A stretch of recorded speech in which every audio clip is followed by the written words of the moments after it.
Good morning. It's Thursday, the 6th of February 2025, a day where the conversations matter as much as the headlines. Today, this is Kusile Breakfast Show, and we have a packed show for you today. We want to look at some of the most important issues making the headlines this morning, delving deeper, having that competitive edge amongst other newsrooms in the country. At 6:30 a.m., Eswatini's energy sector takes center stage. It is the topic of the day. The proposed 25.51% electricity tariff hike has been cut down to, it was first cut down to 14%, but it has been since reduced significantly to 8% yesterday, following government intervention, of course. But what does this mean for affordability as well as long-term sustainability?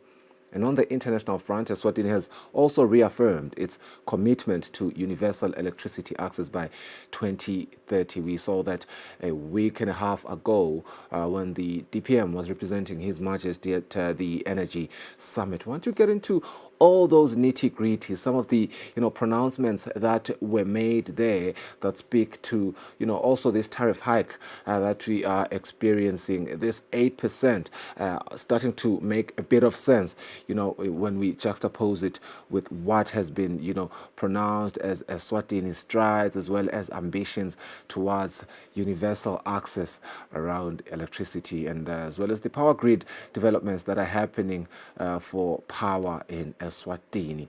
Outside of that, government spokesperson Alpheus Nxumalo is going to help us break it all down. At 7:30 a.m., we will then look at Eswatini, which remains a global leader in the fight against HIV/AIDS, surpassing UN AIDS targets well ahead of schedule. But progress is never static. How does the country sustain its momentum? It's a big question. And are we innovating fast enough? Are we really innovating fast enough? Dr. Jeremy Tusal-Ndala from the Ministry of Health joins us to chart the path forward. It is a packed morning ahead. Let's get into it by starting at the business news of the day, rather the news that are making headlines this morning from all the major newspapers.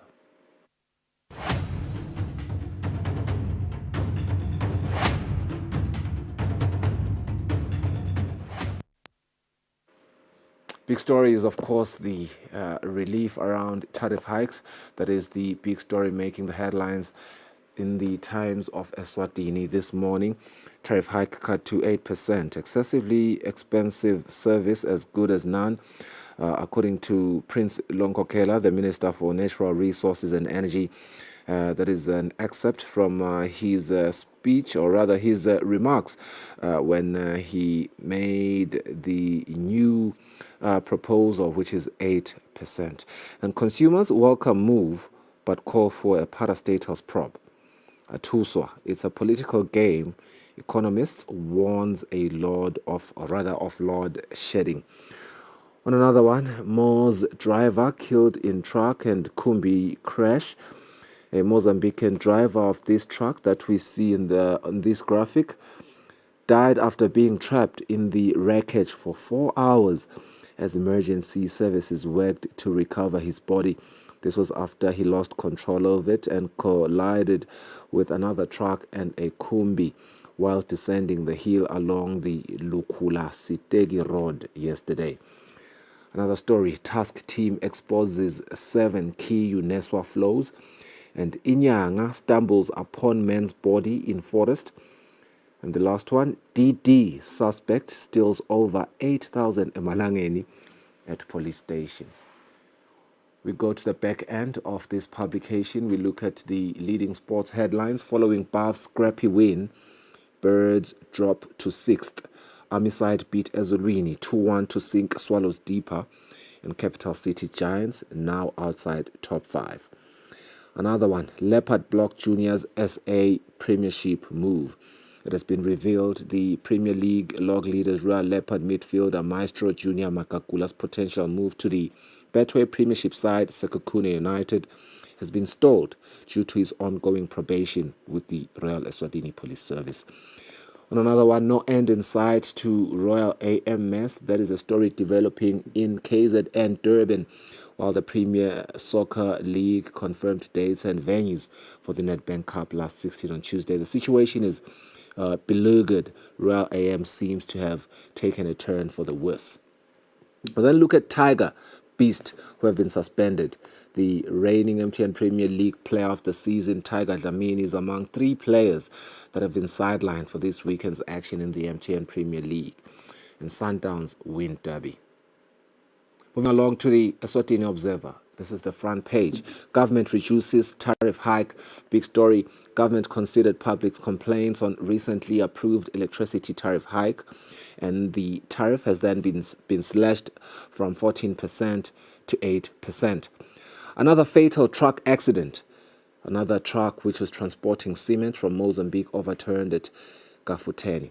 We have seen that story in the Times of Eswatini as well. DDSA Corps steals at police station. 8,000 emalangeni as they make the exit, but they've been caught. The back end of this publication, we look at the leading sport headlines there. Buffaloes leave it late as Piwa sinks Stingers. Young Buffaloes secured a late 2-1 victory over Eswatini United during an MTN Premier League match that was played at Galanga Technical Centre yesterday. On another one, 10,000 emalangeni for under 13 billed it best player and an impressive display of skill and determination. A standout player, Junior Sibanze from Babane Peak Team, was awarded 10,000 emalangeni educational voucher after excelling in the Build It under 13 national champion.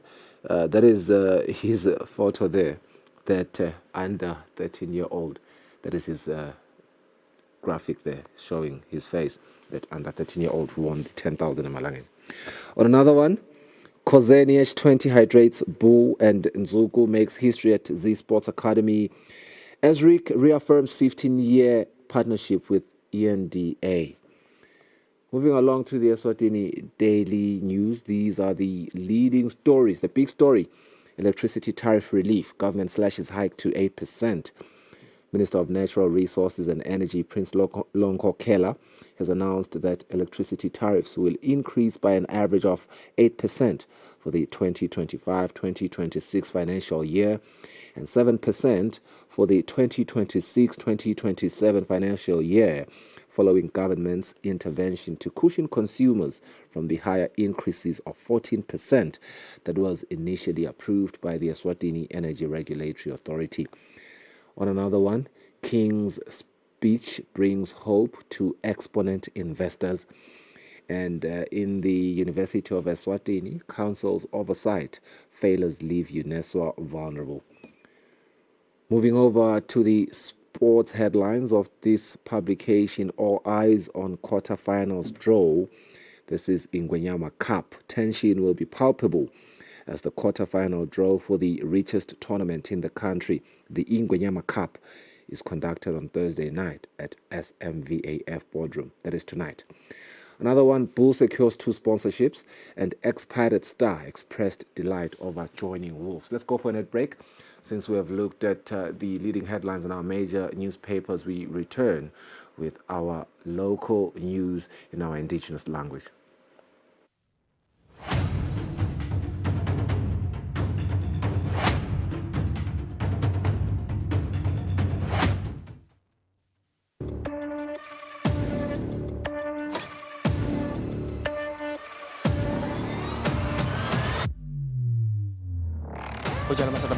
Sabatandi ukuthi njengalokhu sibili sive sikhulume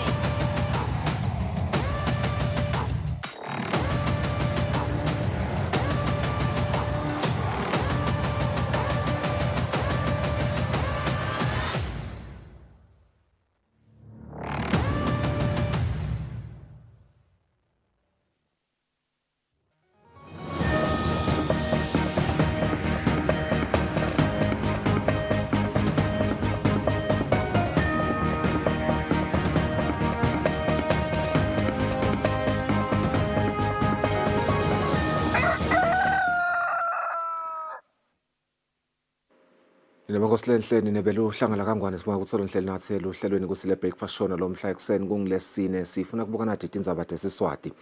Indlu yabayisikhulu sayikhethela ibandla lebahlonishwa labasihlanu labatawu kuya wekhuta lwandle ngwenyameni ngenkulumo yayo letfuleke uma ivula sigaba sesibili seParliament nge12. lokhu kulandzela ukuthi umhlonishwa Ndvunankhulu Russell Dlamini aphakamise sishukumiso sekwekuthi indlu yabayesikhulu ibonge le nkulumo engwenyama njengoba yatitsinza tonke tinkoni tekuphila kweMaswati. His Majesty also declared 2025 as the year of transformation, which aligns squarely with the transformation agenda as captured in the program of action.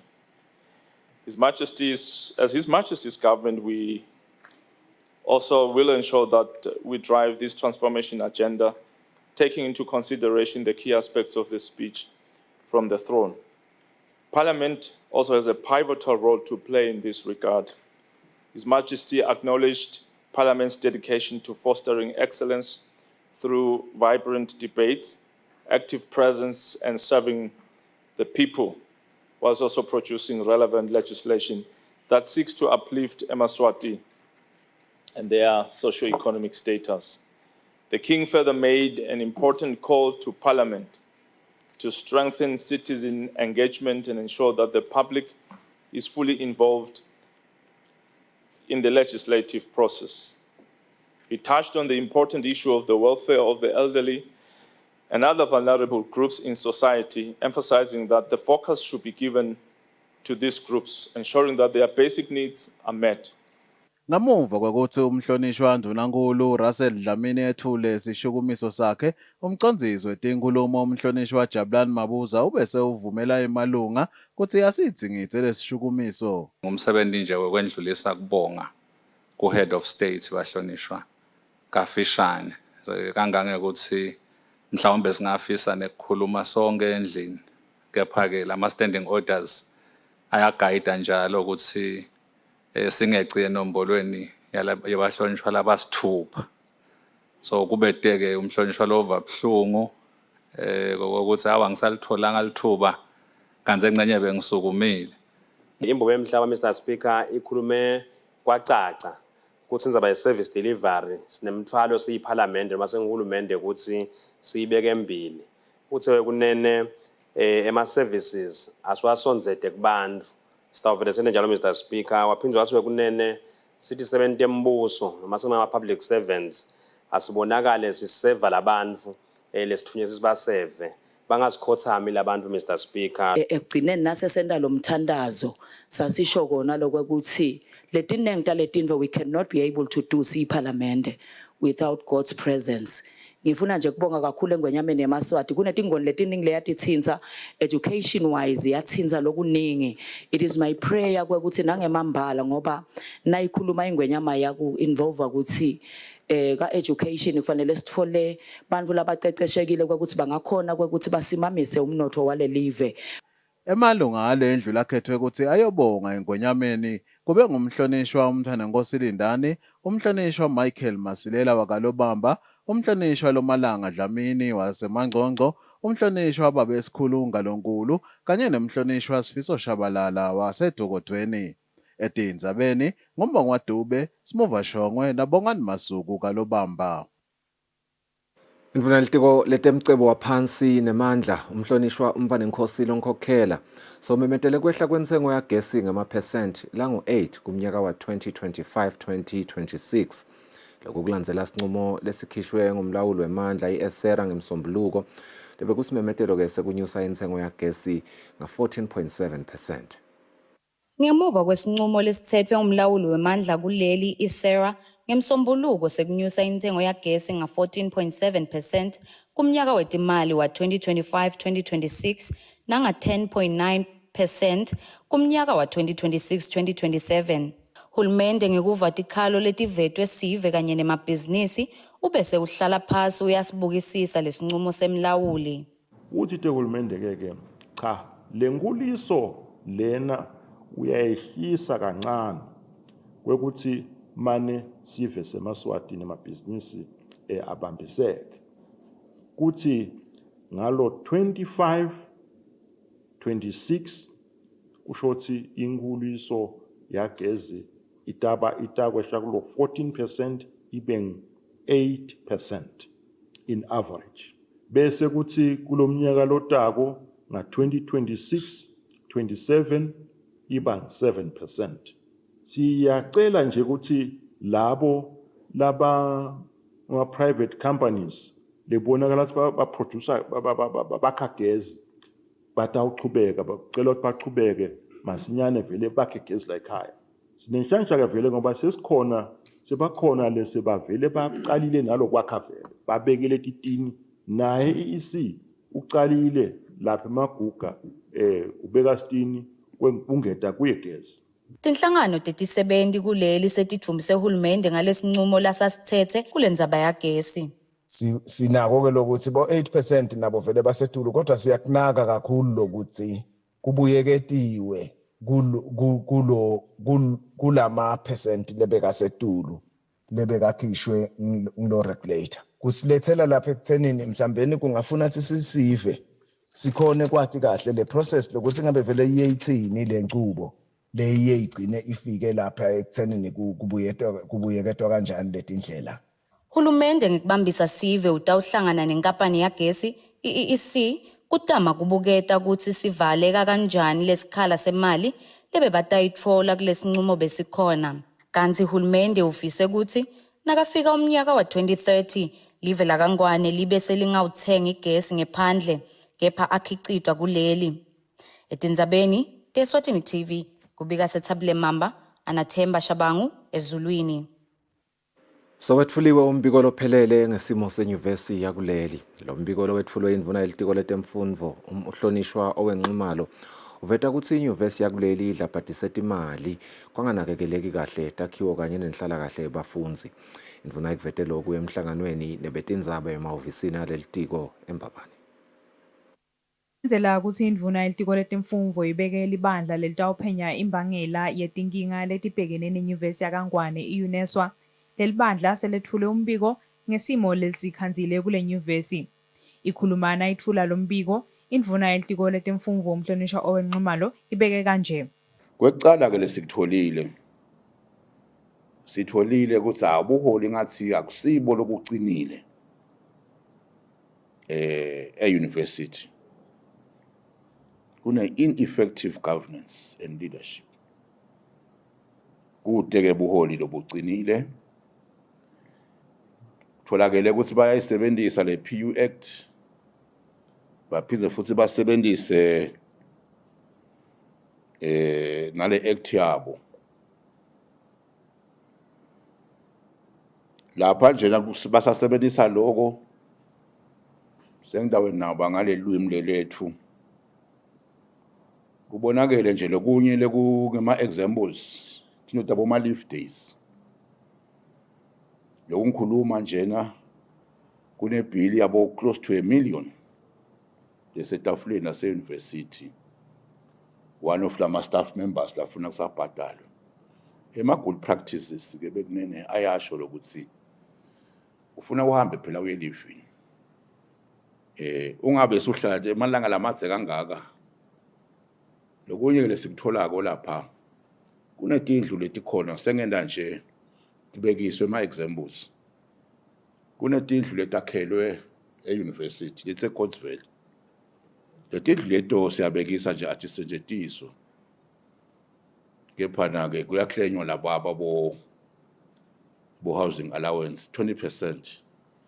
Leyo ke imali eningi lengabe iyaseveka kube nangabe leto tindlu leto tiyasetshenziswa. Kuletinye tetinkinga indvuna ivete kutsi le nyuvesi ite takhiwo letisezingeni lelifanele tekucwaninga nebuchwephesha. Indvuna yithi kutawubekwa libandla labochwephesha lelitawubuketa buholi bale nyuvesi kubhadalwa kwetikwenetayo nekuthi kubuketwe indlela lekuniketwa ngayo bafundzi umfundzate kanye nemali lekhishwa nguhulumende labambisa ngayo le nyuvesi pheceleti subvention. Etindzabeni kubika Nothi Lesithole nginathemba Shabangu seMbabane.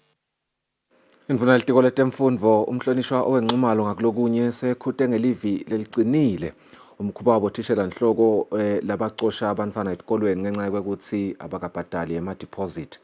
Indvuna ithi kusukela esukwini ke lalomuhla litiko litayilandzelela ngeliso lelikhaliphile yonke imibiko yokuthi kube nebantfwana labangekho emaklasini. Indvuna ithi imali yesibekelo indzaba lekumele itekwe emkhatsini kwetikolo kanye nebatali ngaphandle kwekuthi ke umntfwana amucwele ilungelo lakhe lekufundza. Bo head teacher lokusikhuluma bantfwana bahlede emakhaya abekho esikolweni.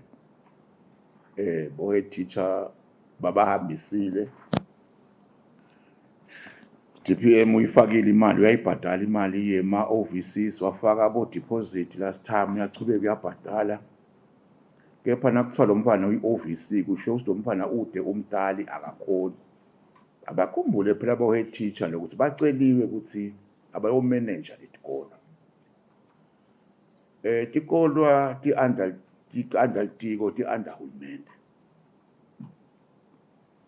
Bede emandla okucosha abantwana. Letindzaba leto abatikhulume nebatali. Nangabe kunetinkinga ba-escalate baye ko-REO. Lokhu ke siyabona lokuthi kwentiwa ngilokuthi siyakhuluma. I-cabinet ke ithi wendane minister. Nangabe ipolice ayikuvumi lokho. Labo head teacher sebakwenta kakhulu lento le. Every year sipho reactor ke sibashayele bababuyisele. Kepha nangasisho ke bekunene ukuthi kusukela kusasa namuhla sitawuthula kusasa nangithi kusasa ngithi Thursday seva kusukhona thishela docoshe ema overseas wathi ufuna ama deposit. PS nema officials but ayisebenta lenzaba le. Indvuna litiko letekuvakasha umhlonishwa Jane Simelane ithi litiko litawuchubeka netinhlelo letikhutsata kugcinwa kwemvelo iphephile kanye nokuthi ke live lihlale lingilelo lelihlobile. Ingwenyama naye etfula inkulumo yekuvula sigaba sesibili sephalamende yelishumi idumise umsebenzi lowentiwe litiko letekuvakasha lokwenta live lakangwane libe ingcenye yemave lahamba embili kutekuvakasha. Imvuna yelitiko letekuvakasha umhlonishwa Jane Simelane ithi batawuchubeka bacinise tinhlelo tekugcina live lihlobile. Sisasebenta ke kulongwe ekuthenini sigcine live lihlobile kute ukhona kukhanga tivakashi. Sikudalwandle ngenkulumo yaso yekokuthi asichubekeni siphatheni sethu. Sichubeka ngaphatha sakho. Nekusho ke lokuthi litiko linetinhlelo letehlukene. Sitaba nayo indaba, environment indaba.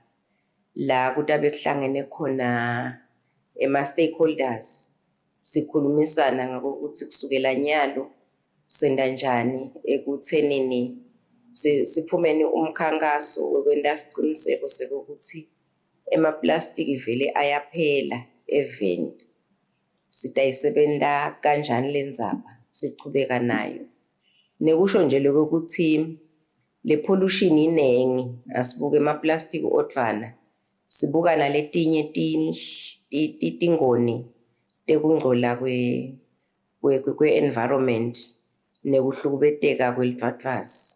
Sitawuchubeka siyiteke nalendzaba yekugcinwa kwemvelo yetfu la sigcina khona uphathwa kahle kwematete nekuvikelwa kwayo imvelo. Labanye bosomabhizinisi sebabonakala sebalungele kuhamba ngalonyawo lolusha lapho live liphokophele khona kuthi kube bete emaplastiki. The only thing that we are going to do is to make sure that we comply with what His Majesty has said. And how do we do that? We have come to the market. We have to make sure that we produce enough that is going to be enough for the country. Letinye tinhlelo letitshengisa kufaka sandla ekunciphiseni kunyukubeteka kwemvelo. Umkhankaso waphatha sakho nawe lese unciphise kunyukubeteka kwemvelo nga 30%. Etindzabeni te-Eswatini TV kubika Sethabile Mamba, Anambonga Dube, Embabane. Dincane tekuthengiselana emkhatsini wemave akaSADC eluhlangothini lwemabhizinisi lentatimvo letahlukene letfaka ekhatsi tebuciko letiletsa lusito kanye netisombululo kubantfu noma esiveni trade in services. Muntu Almeida lobekatsi amelele umcondzisi wetekuthengiselana nalamanye emave ngesikhatsi iSADC icecesha tinkampani takuleli ngale bhizinisi. Uthi-ke lolu hlobo lwebhizinisi lungawukhulisa kakhulu umnotfo welive laKangwane.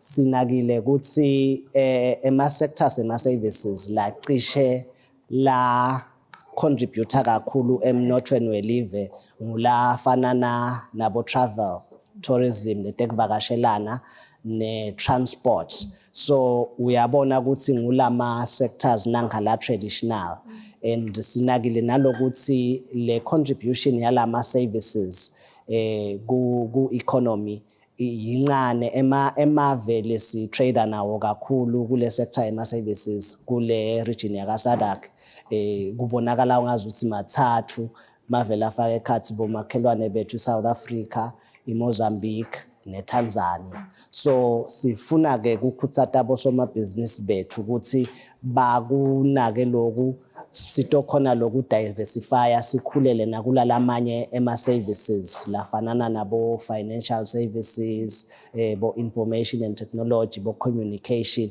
ukuze sitokhulisa loku trade kule sector yema trading services. Viola Sawere lobukete ekuthengiselana kaSADC uthi kulamanye emave kulesifundza selehlile linani lalokufakwa yimikhicito leyahlukene kanye netekulima emnothweni welive kepha lokukhulako ngemabhizinisi lenta tintfo letahlukene letfaka ekhatsi tebuciko letiletsa lusito netisombululo kubantfu noma esiveni trade in services.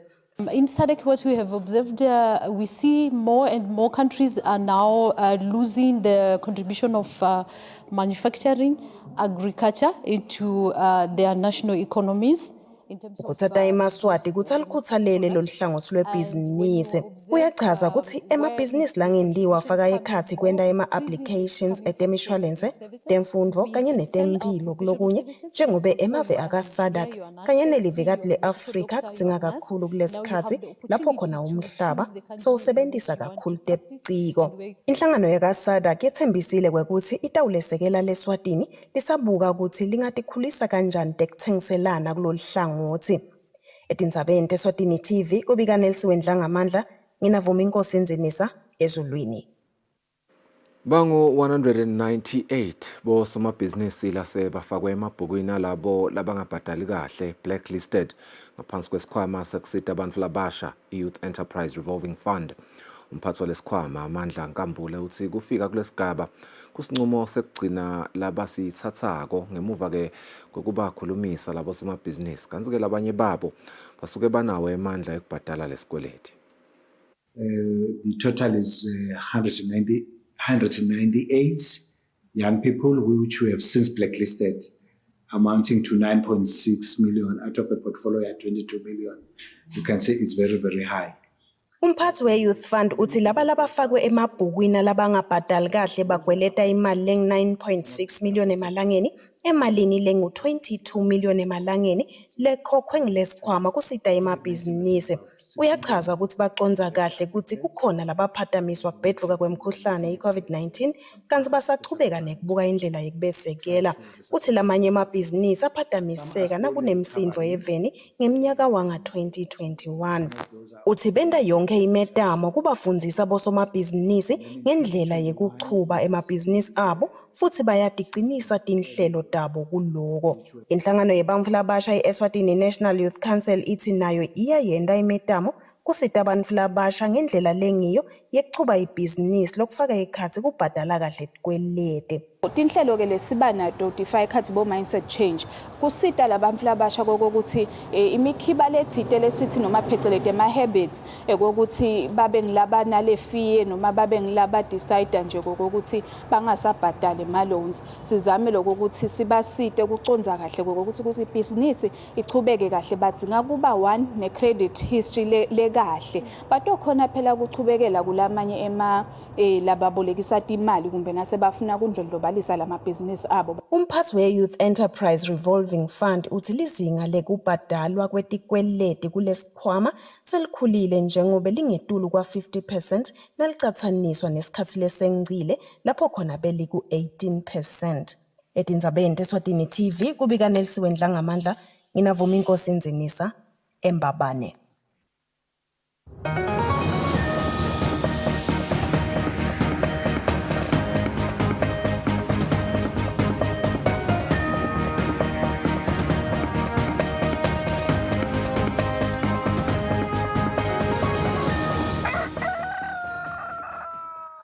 Tindzabeni temidlalo inhlangano lengamele ibhola kuleli kanye neBuild It Eswatini bahlomelise ilicembu leMbabane Build It Under 13 lelaba-ke boshampeni bemchudzelwano wa-2024 Under 13 lebewubanjelwe eSigwaca House eMbabane. Inhlangano lengamele umdlalo webhola kuleli kanye neBuild It Eswatini ibamba umcimbi wokuhlomelisa licembu leMbabane Build It Under 13 lelaba boshampeni kumchudzelwano weBuild It Under 13 weminyaka ka-2024. Akhuluma kulo mcimbi umphathi walenhlangano lengamele ibhola kuleli uthi labadlali lababoshampeni sebavele baqalile uhambo lwabo lokugcina bafikile ekhethelweni lesive esihlangu semnikati. Nathi-ke ibhola sekuyasisita kakhulu njengoba sesicalile sesikhetha badlali balolu cembu lesive lakusasa njengoba sicala khona esigabeni lesincane sema-under 13 sevele sesikhethele lona licembu lesive.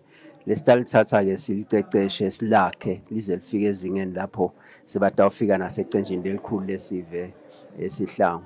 Sibacelile-ke badali kwekuthi abasibambise kulo msebenzi sisetha abadzinga abantwana iminyaka esesemitse kuze sibafike esigabeni letisetulu. Umcondzisi weBuild It Eswatini Akbak Isa udvumise leli cembu waphindze wethembisa kulifakela imali lengu-500 emalangeni emdlalweni munye waleli cembu kubo bonke laba ngu-20 labadlali laleli cembu bafika kumancamu njengendlela yekubakhutata. We are building dreams for the future. As a child, I was also a vivid football player. I know what it means. It's an amazing experience and it can build a brighter future. It creates discipline, it creates teamwork, and a better future for our country and for the stars of Eswatini. Junior Sbanze wathola umhlomelo we-Best Player of the Tournament wathola imali lengu-10,000 emalangeni ekumsekeleni esikolweni. Ukhomba injabulo-ke yena Sbanze kanye namake wakhe Nolwazi Dlamini. Ngijabule kakhulu ngiyabonga kuBuild It bangisitile ukuze ukuthi ngithole lokhu nabo coach bami bangisita and make ujabule kakhulu and ujabule kakhulu proud kimi ngiyabonga. Ngifise ukudlala overseas eSpain noma eEngland and ngidibane nema-players la good kube nama-challenges. Ngijabule kakhulu uNkulunkulu la ngendlela kona. I'm just grateful to God more than anything. Lokho ukuthi umfana nami awine le prize la kayiwinile. Uwine bengingakagazi lutho. Abehambile nje aye egroundini like any other day but uNkulunkulu ngaleli langa lelo wasendela umusa. Inhlangano lengamele umdlalo webhola kuleli ivetile ukuthi masinyane itawusukumisa umgcuzelwano lomusha weminyaka ka-2025. Lobikela umsakathi eSwatini TV temidlalo ngilinda Dlamini kanzumbi kuhlanganiswa nguFabrice Msonera eMbabane. Inhlangano ledlalisa imidlalo yema-darts kuleli ihlomelise emacembu kanye nebadlali labahambe embili eminyakeni wa-2024 we-Eswatini Royal Insurance Corporation Darts League. Lapho khona licembu le-Malkan Darts League lihambe ekhaya nemali lilinganiselwa ku-15,000 emalangeni. Anselo msebenzi bewubanjelwe Sibane Hotel eZulwini. Inhlangano ledlalisa imidlalo yema-darts kuleli ngekubambisana ne-Eswatini Royal Insurance Corporation lesekela imidlalo ye-league babamba umcimbi wokuhlomelisa amacembu kanye nebadlali balomdlalo. Akhuluma kulo mcimbi umphathi we-Eswatini Royal Insurance Corporation Zamangcobo uthi batimisele ukuqhubeka basekele lo mdlalo ukulandzela umehluko labasolo bawubona kulo mdlalo kusukela baqala kusekela eminyakeni lengu-15 lendlulile. The support and encouragement that you are giving these teams is making a lot of difference. I doubt kube naningabaniki this support and this guidance. It does ngabe ifike la ifike khona. Siyacabanga even other sporting disciplines ngiyaqhubeka ngibanike that support labayidingako in terms of growing the sport. Umphathi wenhlangano lengamele inhlangano tetemidlalo lapha eVentarius Dlomo uchazile ukuthi lokuyinjabulo indlela lomdlalo losekeleka ngayo kakhulukazi ebadlalini etikolweni. One that you should be very proud of, MD, because since inception, those boys and girls that have participated in our regional championships have bagged medals. Inkamelo yenhlangano yemidlalo yamadatsi lapha eVenphumlani Ndwandwe uchazile ukuthi lizinga lalomdlalo likhomba ukukhula kanzi lokhu kubonakele ngesikhathi live libambe imidlalo yesifundza se-Region 5 darts eminyakeni lophelile. We are investing those in making sure that we can reach to every corner, as Ms. Tandega has said, to introduce our beautiful game of darts, which, when you talk about schools, it has a great role to play in schools. Emihlomelo bafana Nkambule welicembu le-Royal Police Darts Team nguye lothola umhlomelo we-Best Player of the Season.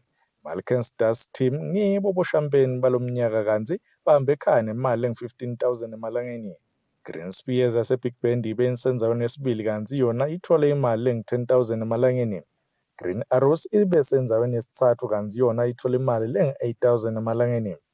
I-Elangeni Vipers ibe senzaweni yesine kwase kuthi i-Royal Snipers yaba senzaweni yesihlanu. Lobekela umsakazo Eswatini TV temidlalo ngilinda Dlamini kanzi umbiko uhlanganiswa nguFabrice Msonera eMbabane. Siphetha kanjalo nizaba Swati sibahlola emarket ngekubuka simo selitulu sicocisana na government spokesperson Alpheus Nxumalo ngenzaba yenzengo yagesi uma sibuye emarket.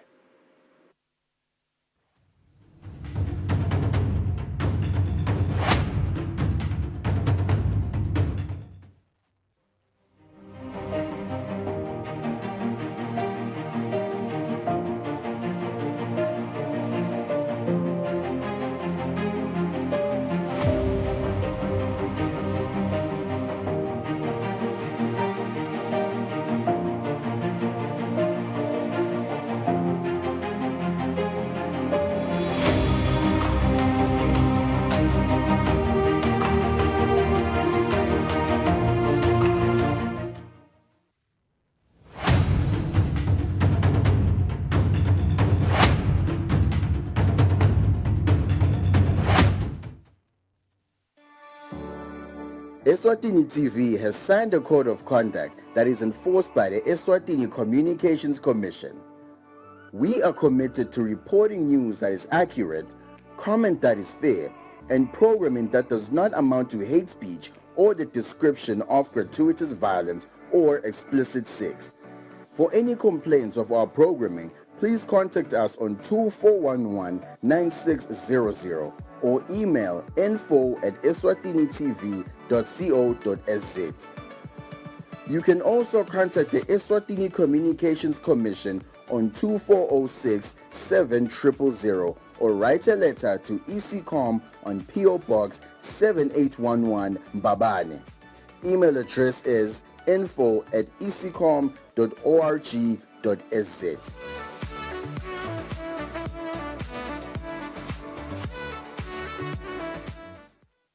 Kude lesinye isikhathi ngaphandle kwalesi. Aba research bafunze. Being risky means ukuthi nalokuwa kwayo kulula. Nathi kufuna sente ukukhicita lokusemndeni.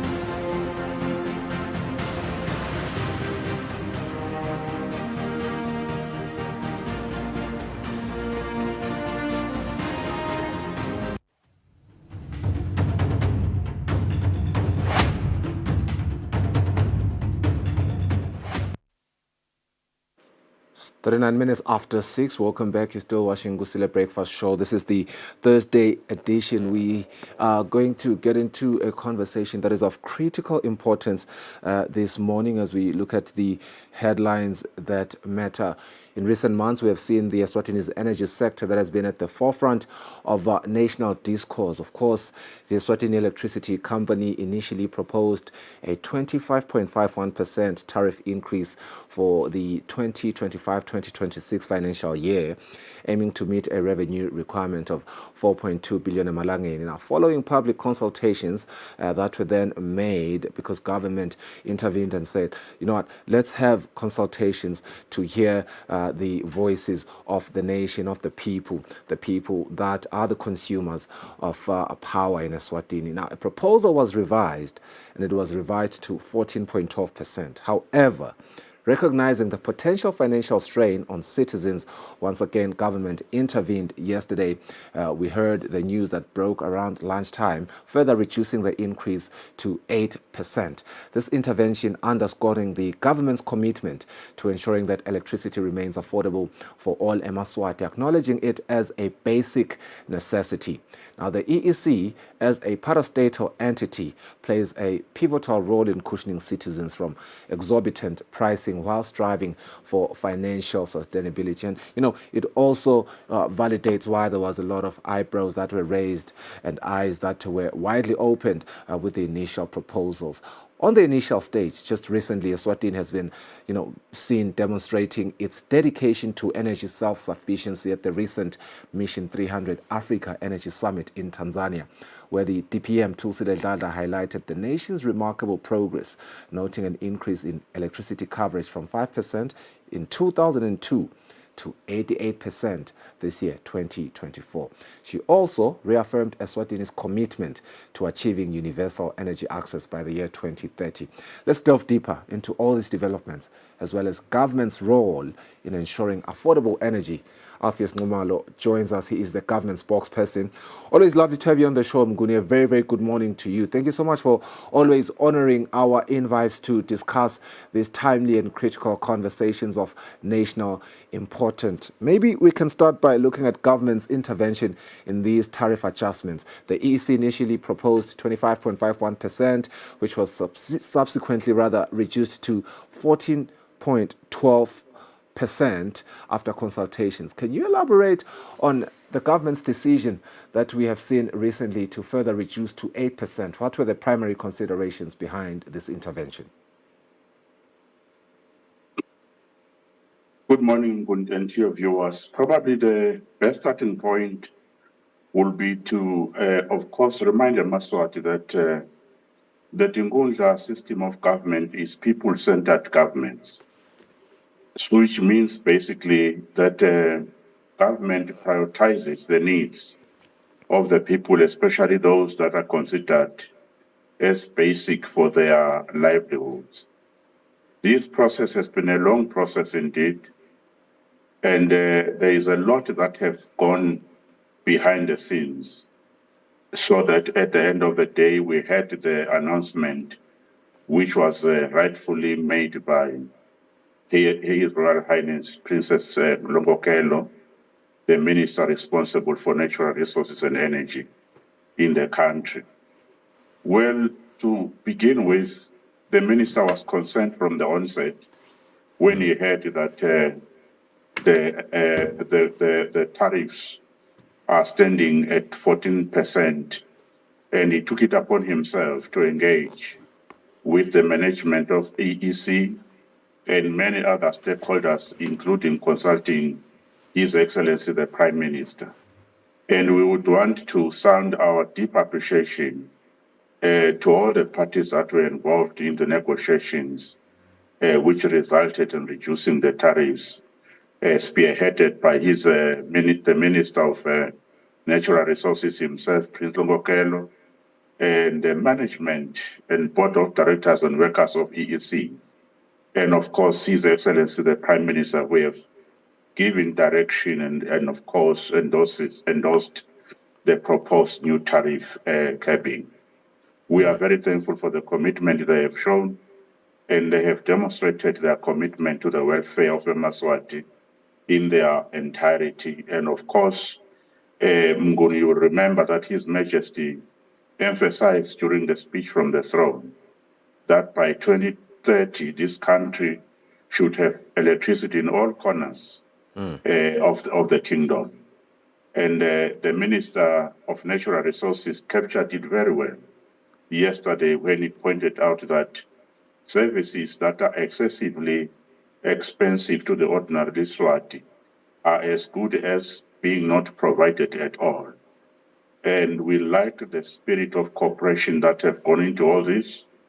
And going forward, we wish all other SOEs, because they are government arms of services, the SOEs companies. It is working very well for us to see the result that was announced yesterday.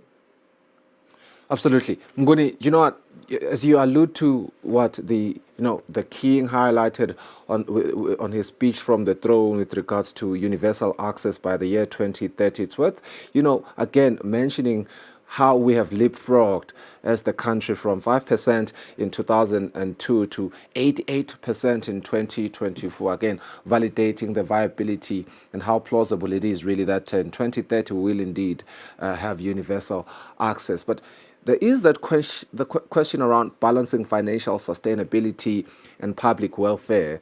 The reduction to 8% offers relief to consumers, but how does government plan to ensure that EEC remains financially viable? You have mentioned that, SOEs are important pillars and, they are supposed to be financially viable to continue their operations and infrastructure projects, which are very critical towards achieving these other ambitions that you have highlighted. Very true, Mnguni. Your observation is perfect. The balancing act here is very narrow. But what is important at the end of the day is that we are a government that provides and is providing public service through the SOEs. Again, let's not forget the message from the throne, which came out very loud when His Majesty actually for the first time urged public servants to offer public service to members of the public, as that is what they were employed to do. So in this case, the balancing act is delicate, yes, but as we are indicating also, public must access the services that were intended to be provided by government through these SOEs.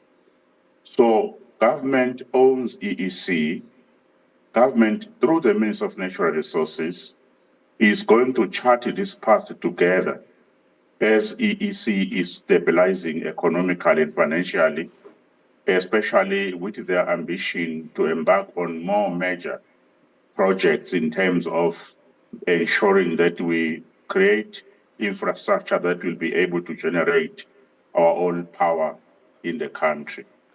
We are going to stand together with EEC. Their needs will be looked into together with government, and government will not abandon EEC simply because EEC has agreed or conceded to reduce this particular tariff. So whatever challenges they face financially or otherwise, going into the future, the government will be going side by side with them. Their problems will not be an imposition or a surprise to government. We will continue to work together. We will continue to maximize opportunities together while Maswati continue to enjoy affordable public service and utility services in terms of, amongst many others, the provision of electricity. I want us to sort of paint a picture for a layman on the ground or someone who hasn't really been keenly following some of the developments around achieving these ambitions that we speak of this morning. And obviously we highlighted on the speech from the throne as, the target that we have to hit by 2030. And we also saw in Tanzania the Energy Summit where the DPM was representing His Majesty the King, highlighting Eswatini strides in increasing electricity coverage to 88% development in 2024. What are some of the initiatives that we can highlight that are currently underway to achieve the goal of universal energy access by 2030? That is actually the main objective of the Ministry of Natural Resources together with EEC. EEC, together with the Ministry, from time to time will update the nation about what progress they are making, because it is not only looking at generating more electricity locally. There is also a challenge which Eswatini is preparing themselves, which is to diversify the sources or the methods of generating electricity in the country. We are talking of wind, solar systems, and the rest, and the new players that are coming into the thing that are coming from private sector. For instance, we have heard in the recent past how Lubombo a sugar company has already put in place a process to generate electricity, not only enough for them to run their company, but also to make it available to the nation in one way or the other, or through EEC.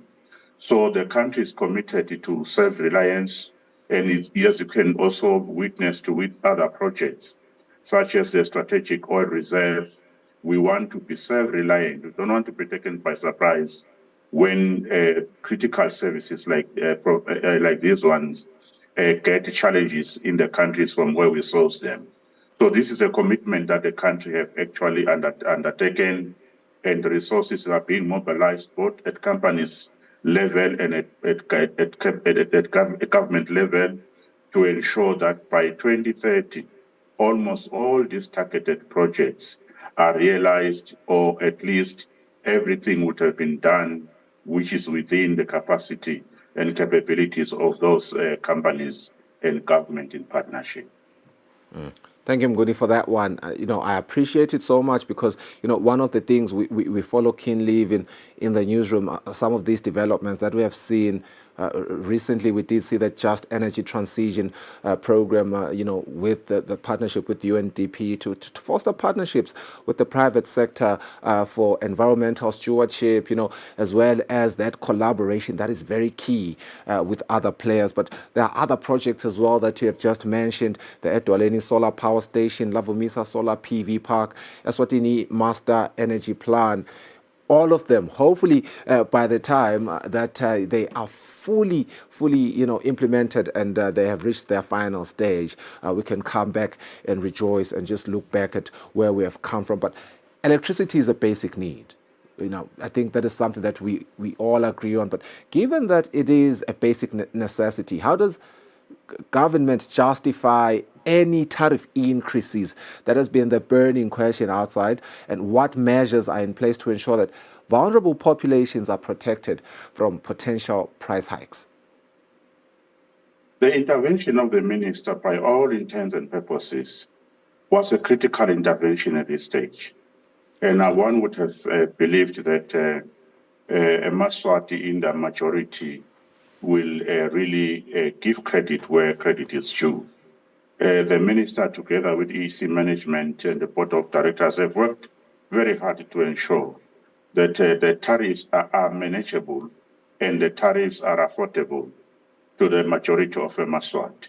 The challenges of the tariffs, or the whole concept of the tariffs in Ngoni, is not only premised from the fact that we are not generating enough electricity on our own as a country, because even in the countries where we buy electricity currently, they are also from time to time reviewing the issues of tariffs.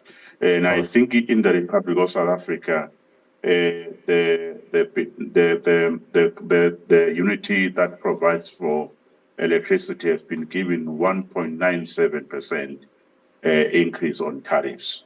So if we are buying electricity from South Africa, but they are also experiencing the increase and review of tariffs from time to time. Unfortunately, it is a reality of the kind of service that is provided, because as you alluded earlier on in our conversation, Ngoni, which was a very important point which you raised, is that companies are always looking at improving on their infrastructure and the quality of them giving services to the public.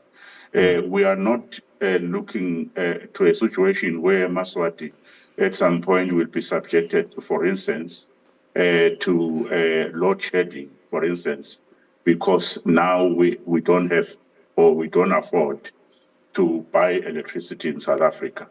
So the tariffs are very imperative, not only for the survival of EEC as a company, but it are also very imperative in terms of government being able to ensure that the Maswati do continuously access this critical service, which is electricity. You highlight a very important point there. I think, alluding back to what you mentioned in your first submission around the challenge of maintaining that delicate balance, particularly for EEC as a state-owned enterprise. What we are mentioning now with the fact that, which is the reality of the situation, by the way, that we do buy energy from South Africa, which is in its own, experiencing some tariff hikes, which will in turn mean that our price for purchasing the electricity will be, a little affected in terms of, hikes. And therefore, we should expect some of these tariff hikes. But I think what has been important and what we appreciate is the government's intervention in recognizing, our economic status right now, and, the pockets of its citizens and the fact that they need to be able to afford. It is expected to cushion citizens in terms of pricing. And I would have loved, to delve deeper, how government is ensuring that that is happening. But perhaps as a parting question, let's look at the future outlook on energy pricing. Can consumers anticipate more? Unfortunately, I'm being advised that we do have to get our traffic updating good, but I think there has been a comprehensive conversation. So I do want to thank you so much, Mr. Nxumalo, for always providing valuable insights into these conversations that are critical and that matter. We appreciate it as a nation. Thank you very much, sir. Government spokesperson Alpheus Nxumalo giving us his insights on the tariff adjustment by the Ministry of Natural Resources and Energy. Let's go for a net break. We have our traffic update after the break.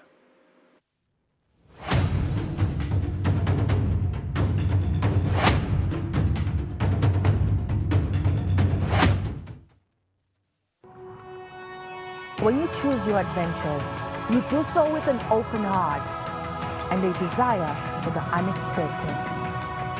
You embark on journeys to discover new worlds full of wonder.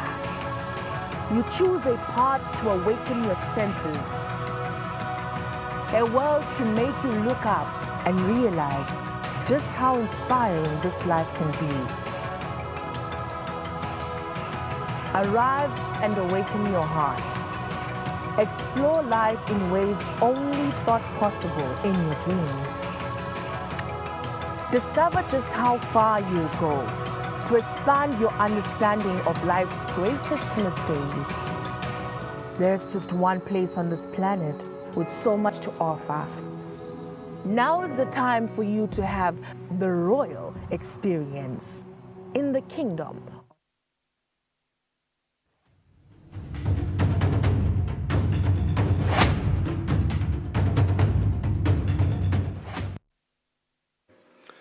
Ngosilehle sibonga ukuthi solo nathi eluhlelweni sisaqhubeka nehlelo setawuphuma sibheke khona imi-17 etikolweni nalapha sivukile ke kuseni sabona ku cancer tinkungtsini sivuka ngetingwete engabe seti cancer tendlula yini noma tisesekhona kodwa ke sehlo dlamini utasipha lo mbiko wesimo semgwaqo ukuthi sithikabe dokufuna into icaphele kuphi uma ngabe tikhona sikuvusele Nkosi sikwamukele ehlelweni ngabe umbukela umphathelene nomhle kuseni.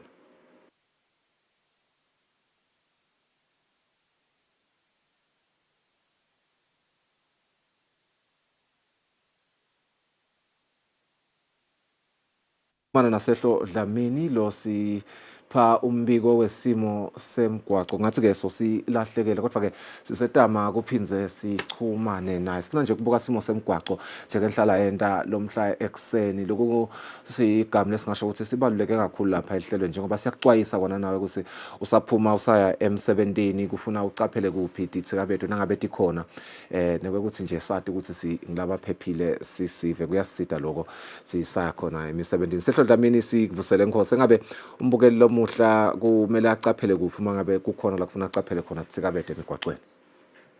ngivusele nabo bonke lebabukele wona umsakazo wetithombe sibuko semaswati cha imigwaco yelive sesiyidlulile lokuthi ikhinyabetho nje lesikubonile ngaba ngiqala lapha eTulu eMankayane kunangumgwaco lomdzala losuka kuLibhonvolo uyohlangana nanangu lomusha loqhamuka ngala emhlaba ubovu singemaphoyisa embube sibeke traffic coins lapho kukhomba kwekuthi lensimbi levimbela tinkomo kwekuthi tingangeni kulomgwaco lomkhulu ayikho la ikhathi kungaba kunxusa nje ukuthi sive ku-avoida kukhalakathela lapho asimane sisebenzise nangumzila munye la kuvuleke ngakhona ngala eceleni sivalile ngawo wona lama coins lesiyayisiwabeke emgwacweni siyacela nje ukuthi kube nako kubambisana ukuze ukuthi singanolinyalelwa impahla tethu kanike emigwacweni yethu cishe indzawo tonke letahlukene kufaka khona lapha eMankayane sinayo ke inkungu kwatise phela kwekuthi indzawo lephakeme kani liyana imgwaqo wethu uManti nasigcuma sibheka lapha kubosiphofaneni nakhona umgwaqo wethu uManti kungaba kunxusa nje ke ngenxa yayo imfuyo lebonakalako esekhathi emgwaqweni lengasi bangela dona tingoti nasikhuphuka sibheka lapha eTulu entsabeni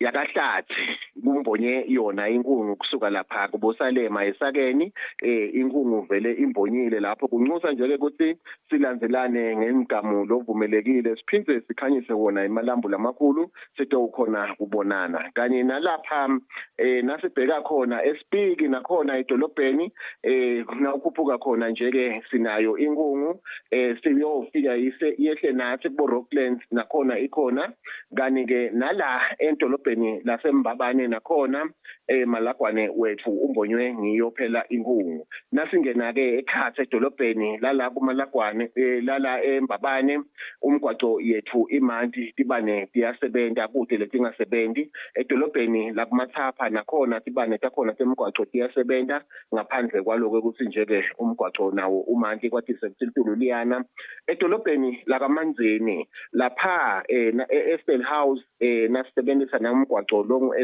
longu Ngwane Street emarobot ethu ablinka umbala lobovu kuphela kude lomunye umbala lovelako kani ke nasita kunawa nje ke lamanye ngala labukene kanye neliposi kunemsebenzi lomkhulu loqhubekako lapho kukhona lemapipe lebawalungisako lapho belidolobha emarobot lamanye langasebenzi nginawaya alapha ngesheya eRemand Center kungaba kucela nje ke ukuthi size simane sibambisane ukuze sitovikela dona tingoti kani lapha kubomafutheni khona lesikubonile kungubo ukuthi umgwaco uManti kani phela nasithatha nangumgwaco long MR5 sibheke khona Bombis Farm imfuyo iyabonakala emgwaqweni kunxusa nje ukuthi silinciphise litubane kanye nemigwaqo wethu uManti kungaba ngiloko nje ke lesikucelako esizeni sethembe ukuthi sitawuphepha sisayisebenzisa imigwaqo yelive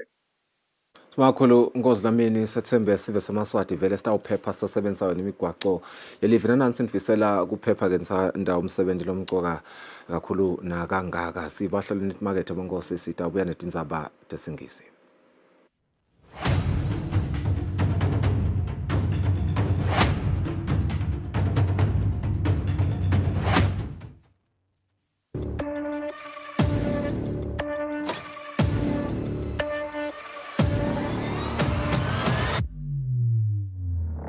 Kujala masoda mahle kunathi lesa sabatandi ukuthi njengalokhu sivile sive sitikhulume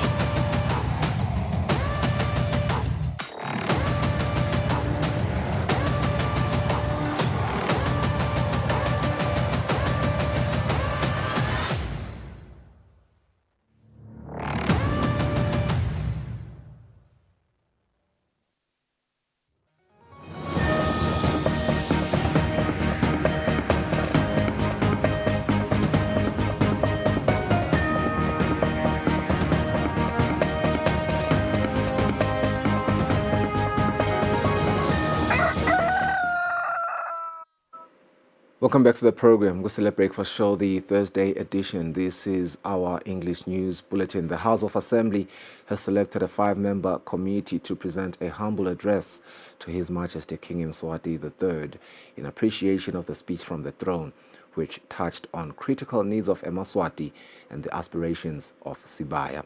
His Majesty delivered the speech during the official opening of the second session of the 12th Parliament of the Kingdom of Eswatini last week Friday. His Majesty also declared 2025 as the year of transformation, which aligns squarely with the transformation agenda as captured in the program of action. As His Majesty's government, we also will ensure that we drive this transformation agenda, taking into consideration the key aspects of the speech from the throne.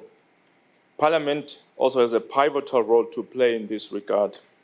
His Majesty acknowledged Parliament's dedication to fostering excellence through vibrant debates, active presence, and serving the people, whilst also producing relevant legislation that seeks to uplift Emaswati and their socio-economic status.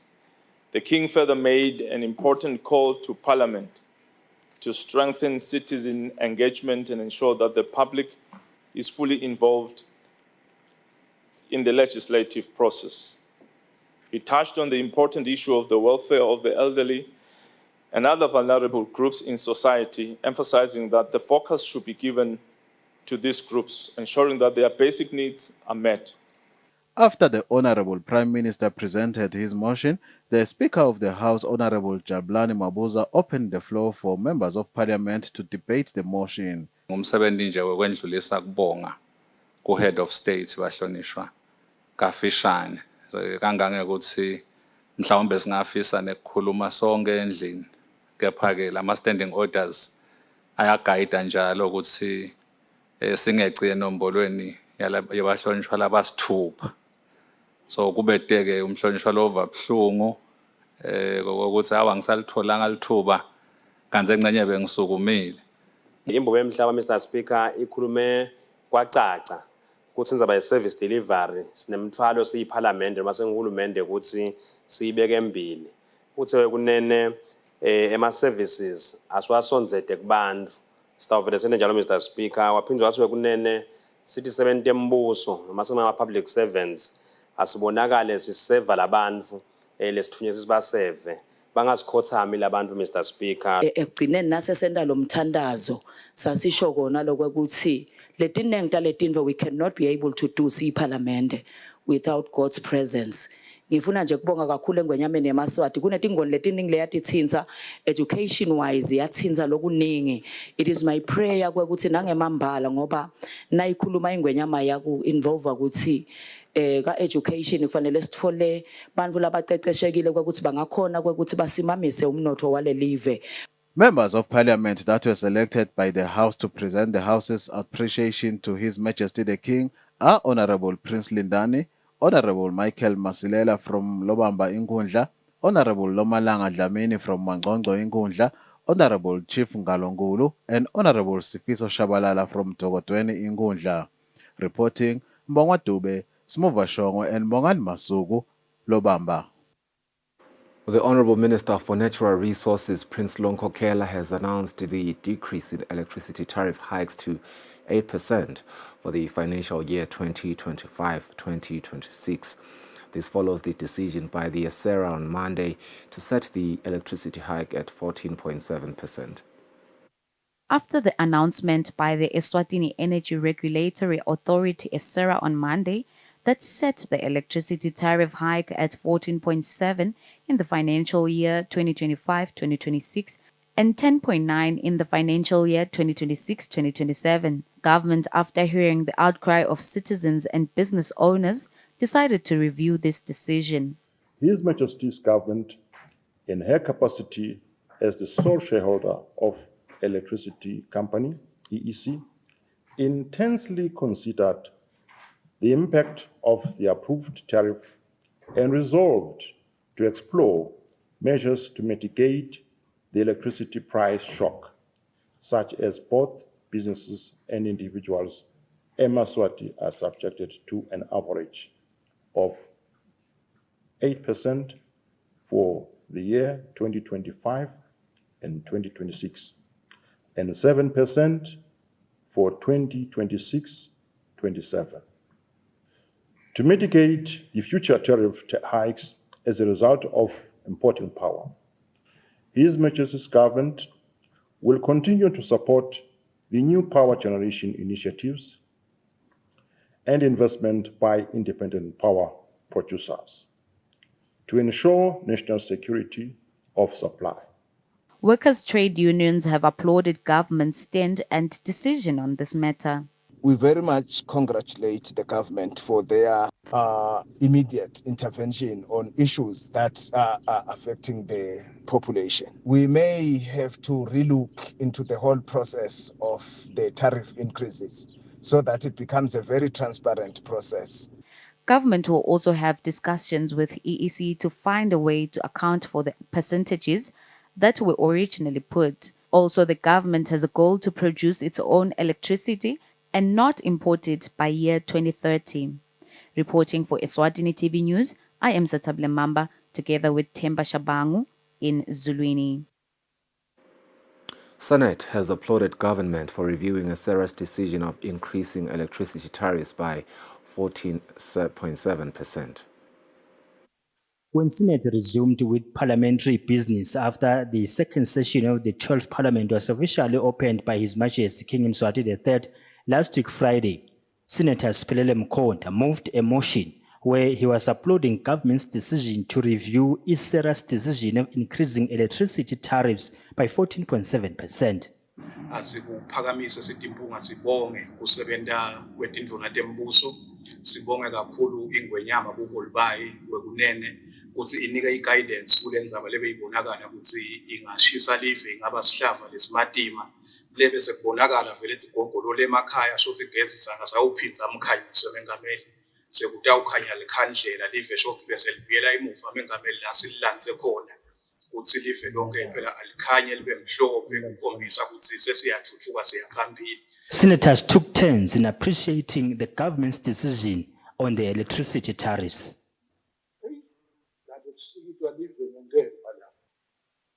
Ngoba ubona ukuthi umphumela wako lokulangayekeleka kuthubeke utawugcinwa sekusikhali sekudlongota uhulumende nesystem yakhe ngale ndlela sokuweaponizwa against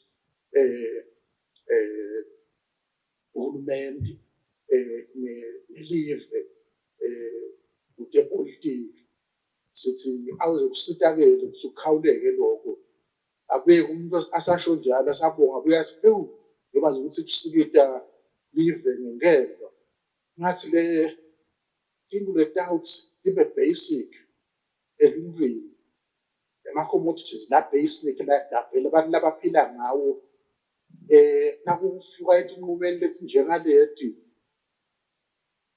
lamadla ngathi abokukwa angashiywa nje ku-entity lapha nawubona indzaba yokukhula kwagezi ngale ndlela mina ivele nje intolo ngilele nje ngokusungumala athi sowuvele sowukhulume uregulator kepha-ke sibonga athi awu nangabe indvuna yavele yahlanganisana nahulumende yombuke ukuthi ukhawule lo mkhuba.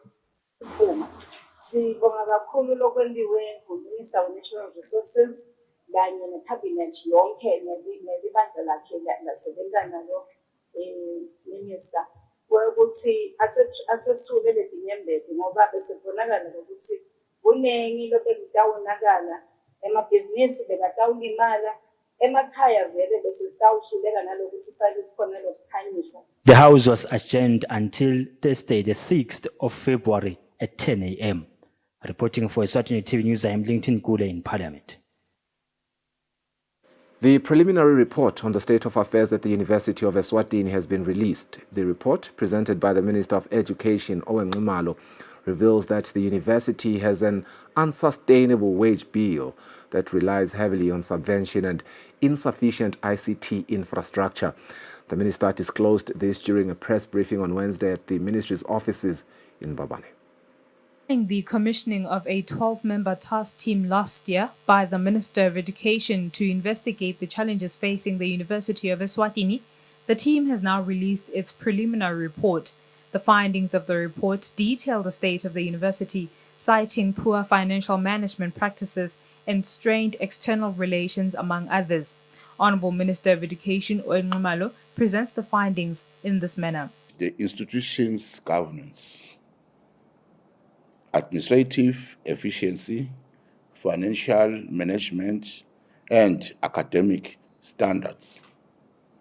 The Minister of Education and Training, permitted by the Commission of Inquiry Act 1963, Act number 35 of 1963, appointed a task team referred to as the UNESWA task team. The task team was commissioned by the Honorable Minister for Education and Training on the 20th August 2024 to conduct a comprehensive review of the university's operations. Its mandate includes investigating governance frameworks, financial management, resource mobilization, stakeholder engagement, academic programs, and identifying opportunities for improvement and making recommendations for improvements and sustainability. The minister adds that the report contains findings related to neglected infrastructure maintenance and failure to ensure student and staff welfare. When recommending directive, the minister says a team of experts will be deployed to review the university's management, its financial management, and distribution of student support and subvention model. Reporting, I am Notile Sitole with Temba Shabangu, Mbabane. Pupils should be mentally prepared to accept their 2024 Form 5 results this Friday. Mental health nurse Cindy Sobembe encourages pupils awaiting their examinations results to avoid putting too much pressure on themselves, as they still need to make well-considered decisions that will shape their future. This Friday, the Minister of Education and Training is expected to officially release the 2024 Form 5 exam results. We spoke to mental health focal person Cindy Sobembe, who says students should psychologically prepare themselves as life continues regardless of their results. So kufanele ukuthi umuntu atitshele njena angabeki ithemba kakhulu etulo uyabona kuhle nangabe uyibekile ithemba etulo uvele siyafisa lokho ukuthi siyathanda ukuthi abantu afake amandla. Bembe urges pupils to remain calm and maintain a positive outlook regardless of the outcome. She says it is natural to feel anxious, but students should remember that exam results do not define their worth or determine their future. Bembe advises parents to avoid excessive criticism and instead focus on making informed decisions. While some students are expected to continue their studies at universities and colleges, vocational institutions are also ready to enroll students. We are still inviting those who will be receiving their results to come through and take, so that we can start the process now of eliminating. Issues of unemployment have escalated. We are interested now on breeding entrepreneurs, people who should be hiring other people. Lakin Dlovu, principal of Kwamile Voctim, says though some may aspire to obtain academic certificates, they should consider skills training to help them overcome the challenges they face. Bantu sebayathi bomcoka bamakhono bayathi lokuthi mawufunza ufunze white collar job lemsebenzi ukuthi utawuhamba ube semahofisi ayisabhadali. Dlovu highlights the importance of skills training in equipping young people with practical knowledge that can immediately contribute to the economy. He says not everyone will achieve the results they had hoped for, but that should not be a reason to lose hope, because vocational training provides a second chance for students to build a successful career based on their talents and passions. Currently, vocational training institutions are accepting applications from students interested in skills training. In his address while opening the second session of the 12th Parliament, His Majesty King Mswati III highlighted the government's commitment to supporting youth education to enhance their contribution to the national economy. Reporting, I am Nasolesi Tole with Mbendulo Kumbi, Manzini. After noticing a decline in trade of goods in some sectors, the Southern African Development Community has urged countries in the region to capitalize in trade in services. Now, speaking during the training, Muntu Almeida, who was representing the Director of Trade, highlighted that trade in services has a great potential to boost economic growth. We are trading less with other SADC member countries in the area of services. We've noted that we are only trading with countries such as Tanzania, Mozambique, and South Africa. So only 3 countries in SADC, and it seems we are trading more with the rest of the world compared to SADC member states. So this workshop today, we want to sensitize our companies to say, let us look into the opportunities that are available within the region so as to promote intra-trade within the region. We are trying to prepare them for the second rounds of trade and services negotiations. Viola Sawere, Trade and Services Advisor at SADC, explains why they decided to conduct such a training. In SADC, what we have observed, we see more and more countries are now losing the contribution of manufacturing, agriculture into their national economies in terms of the gross domestic product.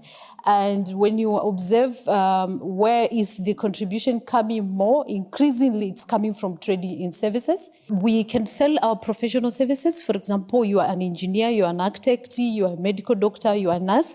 Now you have the opportunity to choose the country in which you want to practice and where you can sell your services. But as ICT experts, where you're developing your programs in terms of application, ICT application, there's a lot of demand for such services in SADC countries, but also in Africa at large. SADC has promised to assist Eswatini in the journey to increase trade in services. For Eswatini TV News, Nelson Dlangamandla, Vuminkosi Nzinisa, Ezulwini. 198 young people have been blacklisted by the Youth Enterprise Revolving Fund for failure to settle their debts amounting to 9.6 million emalangeni. This is despite having the means to do so. The Chief Executive Officer, Mandla Ngambule, says blacklisting these SMEs is the last resort as they engage them. They have engaged them numerous times, even providing trainings on business management where possible. The total is 198 young people which we have since blacklisted, amounting to 9.6 million out of a portfolio at 22 million. You can say it's very, very high. But let me give you a breakdown as well on to say those were affected, some of the affected by social unrest in 2021 and the COVID-19 in 2020. COVID-19 was saying about 6 million, about directly affected, which I think we're looking at some fund, special fund to try to resuscitate some of the businesses. Some are slowly recovering. Some of those are also coming back to try to negotiate payment terms. And then in 2021, we are sitting with about 2.4 million, which were partly affected by the social unrest, partly, not all of them. So which we are saying by now, 2025, because it's a maximum 3 year, 36 months, by end of 2024, we were supposed to have fully paid. So most of those, we find that some of those have been blacklisted, not all of them, some, those which we have found that they do not have a valid reason not to make the repayment.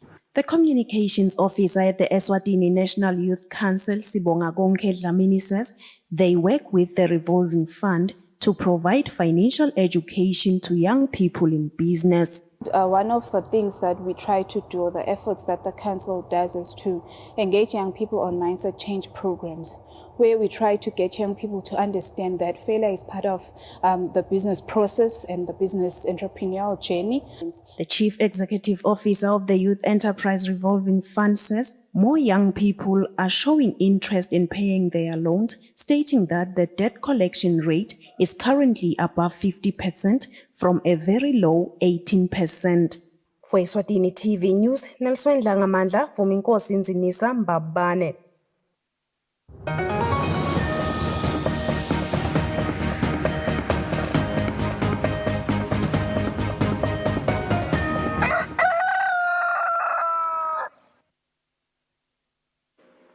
We shift our focus now and we look at international news. The Kremlin on the 5th of February dismissed Ukrainian President Volodymyr Zelensky, saying he was ready for direct talks with his Russian counterpart Vladimir Putin as empty words. For the past 3 years, peace talks were synonymous with capitulation for the Ukrainian president.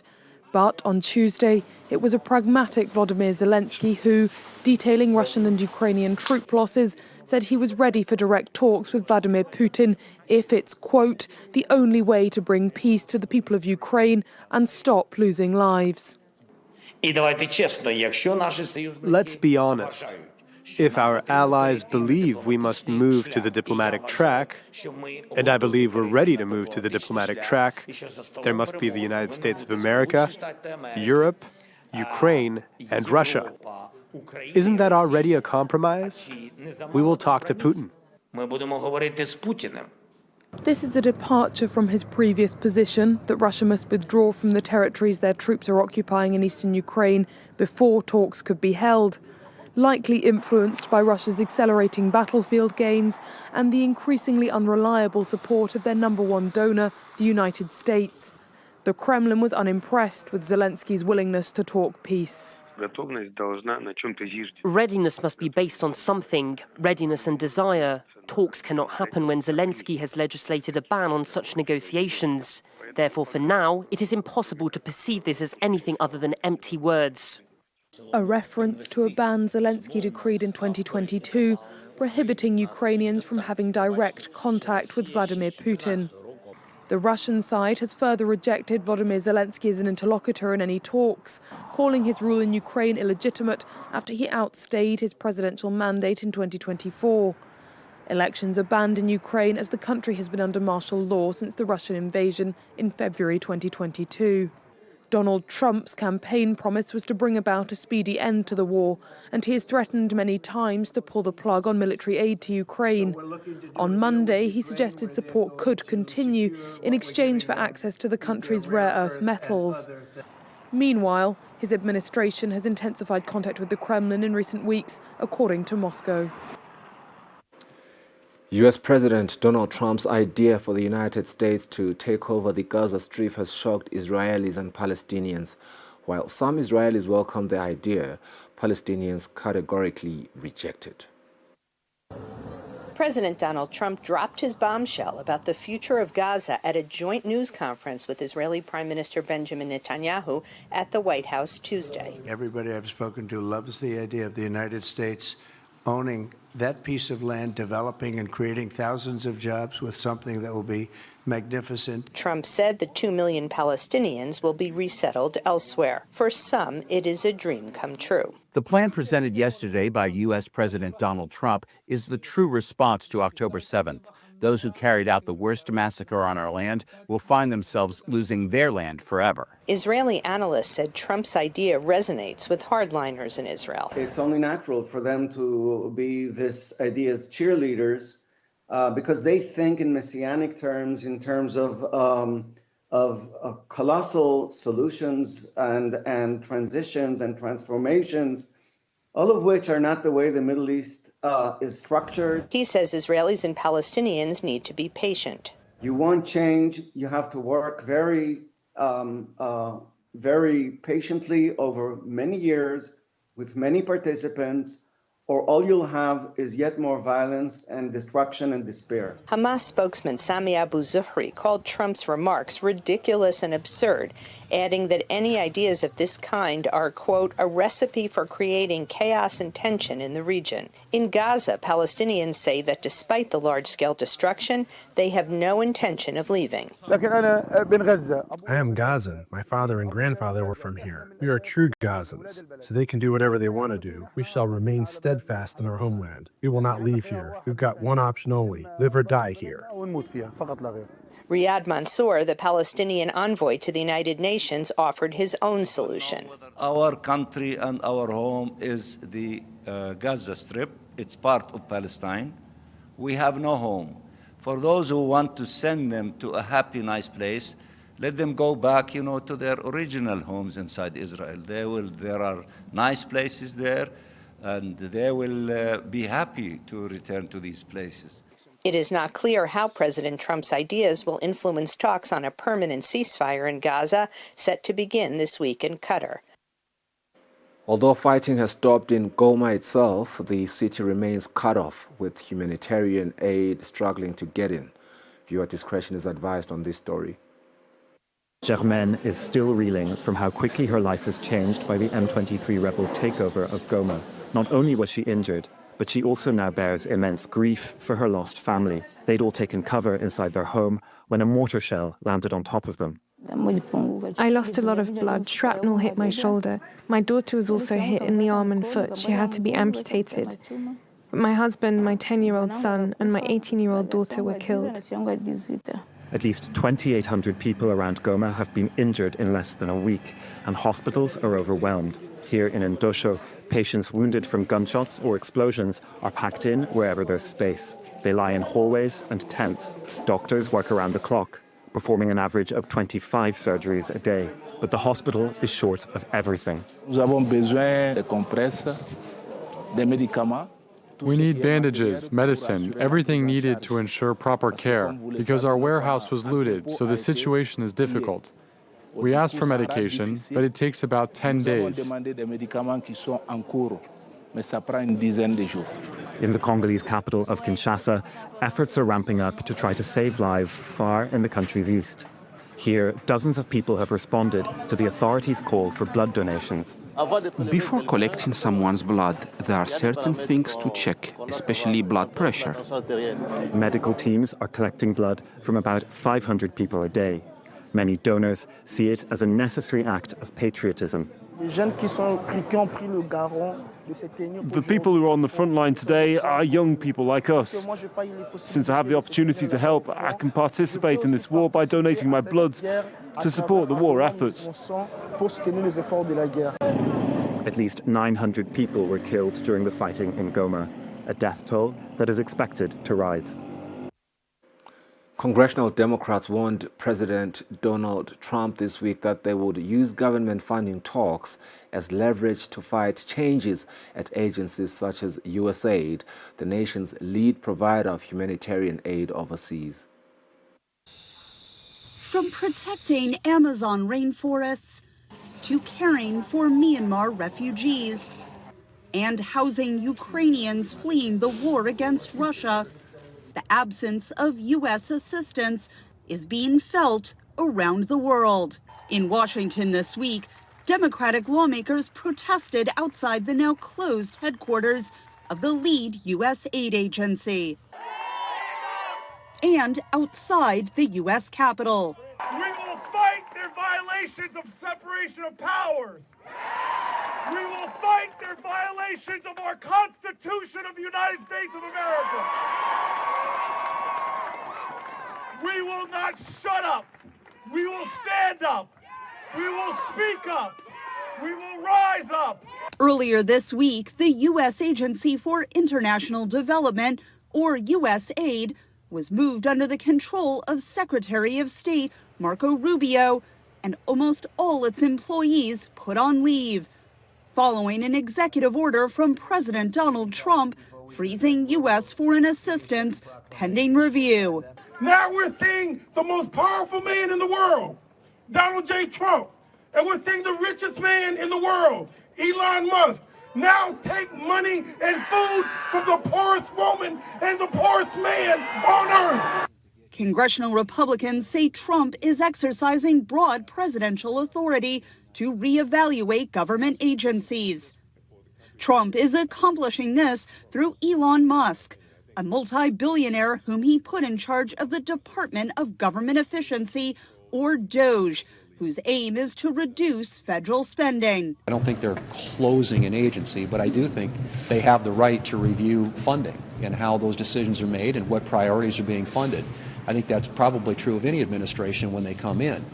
There are lots of programs authorized and funded through that agency, some of which I think are operating in the way in which they were intended, and some which aren't. One analyst told VOA the situation is unprecedented in the United States. Arguably, it's a real violation of separation of powers for the executive branch to try to shut down agencies completely that Congress has brought into existence and that Congress endows and appropriates funds for, even if the executive branch has quite a lot of discretion with regard to how to operationalize those funds and how the agency is going to function. Senate Minority Leader Chuck Schumer said Tuesday he's supportive of efforts to eliminate fraud and abuse, but criticized the speed and secrecy of the process. Whatever DOGE is doing, it's not democracy. We know what democracy's like. It's out in the open. It's not secret. Democrats have pledged to stall votes on Trump's cabinet nominees and leverage their votes on a new government spending bill to protest the changes at USAID.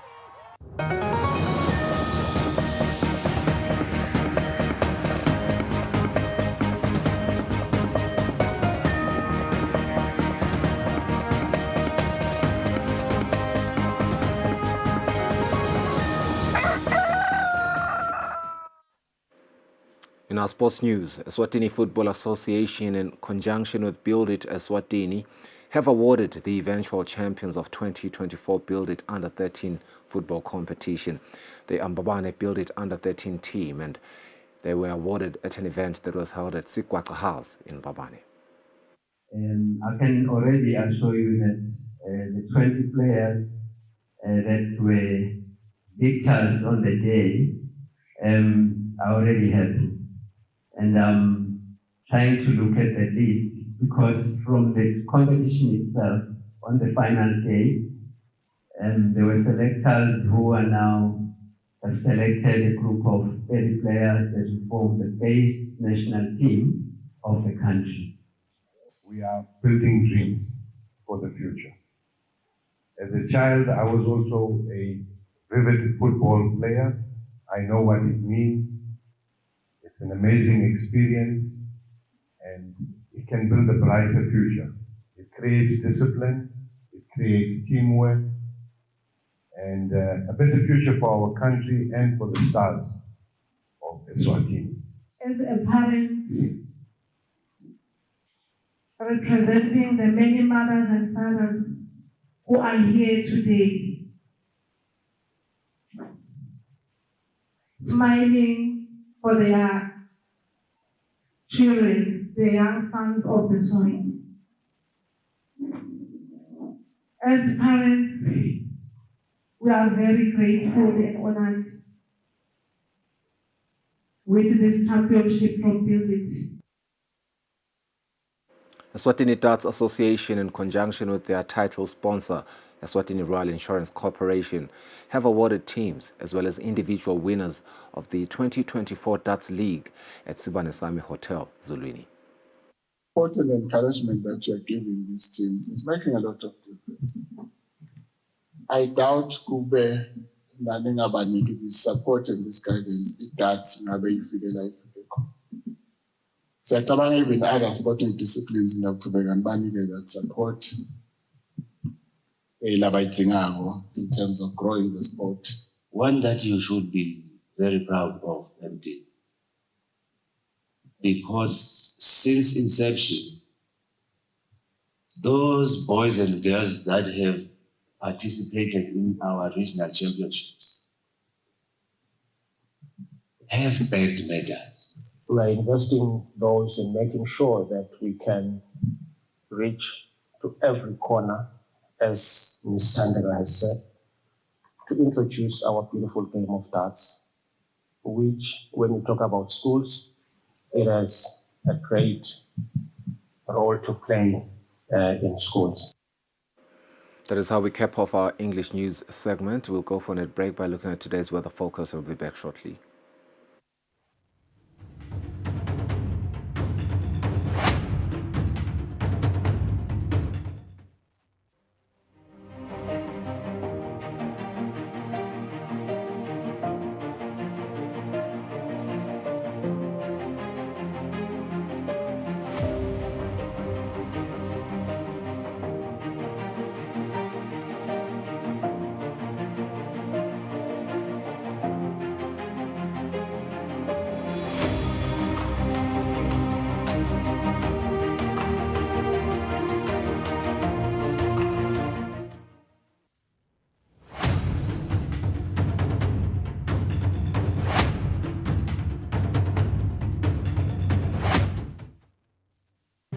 kude lesinye isikhathi ngaphandle kwalesi abaresearche bafunze. Being risky means ukuthi nalokuwa kwayo kulula. Nathi kufuna sente ukukhicita lokusembilini.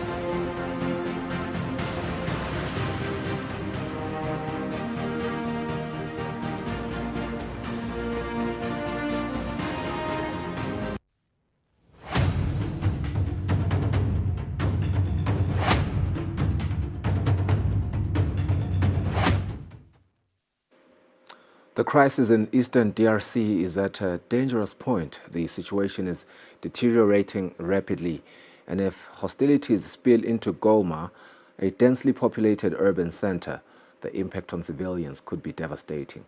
Now, more than 21 million people have already been needing aid across the country, one of the highest numbers worldwide. Approximately 1 million people had already sought refuge in neighboring countries. The escalation in the east threatens to make a critical humanitarian situation even worse. The crisis in eastern DRC is at a dangerous point. The situation is deteriorating rapidly, and if hostilities spill into Goma, a densely populated urban center, the impact on civilians could be devastating. More than 21 million people already need aid across the country, one of the highest numbers worldwide. Approximately 1 million people had already sought refuge in neighboring countries. The escalation in the east threatens to make a critical humanitarian situation even worse. In North and South Kivu, hundreds of civilians have been killed and injured in the last few weeks. Hundreds of thousands have fled their homes or shelters, often multiple times, to escape gunfire and shelling, especially around Sake and Minova. Humanitarian access remains constrained due to insecurity. Hospitals, including Dosho and Kieshero in Goma, are overwhelmed. Medical facilities in Minova are also struggling to tend to the hundreds of people in need of treatment for gunshot and shrapnel wounds. Bombings in overcrowded displacement sites in and around Sake and Minova have resulted in casualties, including among children, and destroyed shelters, causing panic and further displacement. I'm particularly concerned about the impact on women and girls. We already know that gender-based violence increased by 300% in recent years, and that 2/3 of all cases had occurred in 3 eastern provinces of North Kivu, South Kivu, and Ituri. Mr. President, the Secretary General has emphasized the importance of upholding international humanitarian and human rights law and ensuring immediate and unimpeded humanitarian access to populations in need. I reiterate this call. We urge all parties to protect civilians and critical infrastructure they rely on, respect the civilian nature of displacement sites, and avoid using wide area explosives and heavy weapons in populated areas. This will be particularly important should the hostilities spread into Goma, given the risks of conflict in urban areas. All parties must take constant care to spare civilians and civilian objects throughout military operations. Mr. President, in these challenging circumstances, our humanitarian partners have bravely and tirelessly continued their efforts to enable life-saving operations by negotiating access, including by providing critical care through our partners, particularly NGOs that deliver medical and food assistance. Council members, to address this escalating humanitarian crisis before the situation worsens further, I have three asks to the Council. First, I urge this Council and all Member States to leverage their influence to ensure that international humanitarian law is respected by all parties. Civilians must be protected. IDP sites and medical facilities must be protected. Rapid, unimpeded, and safe humanitarian access to those in need must be facilitated. Second, since we are at the start of the year and many funding sources remain unavailable or delayed for various reasons, adequate funding is essential to enable and sustain urgent humanitarian action. In light of the scale and severity of the current situation, we are allocating $17 million from the Central Emergency Response Fund for immediate life-saving interventions. However, let's be clear, additional resources are urgently needed. Third, I urge the Council and all Member States to use their influence to end the hostilities. The scale of suffering in the DRC demands urgent attention. The plight of the country's women, men, and children cannot continue to go unnoticed. The ongoing conflict in Sudan is fueling unrest in South Sudan, where economic hardship and political uncertainty have intensified. The head of the United Nations mission in South Sudan, UNMISS, told the Security Council. February 2025 marks the beginning of the extended transitional period. That is the fourth extension of the 2018 revitalized peace agreement. While the people of South Sudan have been patient, there is no appetite for another extension. There is strong desire for the leaders to focus on the benchmarks set out in the peace agreement without further delay. The Tumaini talks continue in Nairobi, and public expectations for a swift resolution on outstanding points of difference are high. I note the continuing divergence of positions and urge the parties to engage constructively to enable progress on a more inclusive agreement. Since my last briefing, I note progress in the following 4 areas. First, on civic and political space in South Sudan, I note the commitments made in the 2024 Governors Forum, including a resolution calling for the repeal of sections 54, 55, and 57 of the National Security Services Bill in support of civic and political space. I welcome the declarations of governors, both individually and collectively, to expand civic and political space in their respective states. UNMISS will continue working with government institutions, political parties, women, youth, and people with disabilities to facilitate critical nation-building conversations on constitution making, transitional justice, accountability, federalism, amongst others. The second area is expanded access to justice inter alia through mobile courts. In Bentiu, the unity state government deployed a mobile court for the first time using its own resources. This is a shift from the reliance on ad hoc, Juba-based interventions to a more sustainable, localized justice delivery system. An UNMISS-supported mobile court has been deployed recently to Renk. It will hear more than 100 cases, including on sexual and gender-based violence. In the context of traditional justice, I welcome the enactment into law of the Commission for Truth, Reconciliation and Healing and the Compensation and Reparation Authority Acts. The mission looks forward to the implementation of judicial reforms contemplated in the Judicial Reform Committee report. The third area, on security arrangements, I report the long-delayed adoption of the framework for the management of the security sector. This would eventually provide for the institutional management and civilian oversight of the armed forces. I also welcome the adoption of a national community violence reduction strategy. Fourthly, on election preparedness, I note progress in the operationalization of the National Elections Commission, the NEC. The NEC has launched its website, developed a legally mandated code of conduct, is rolling out a civic and voter education strategy, and is holding stakeholder consultations with political parties and civil society groups.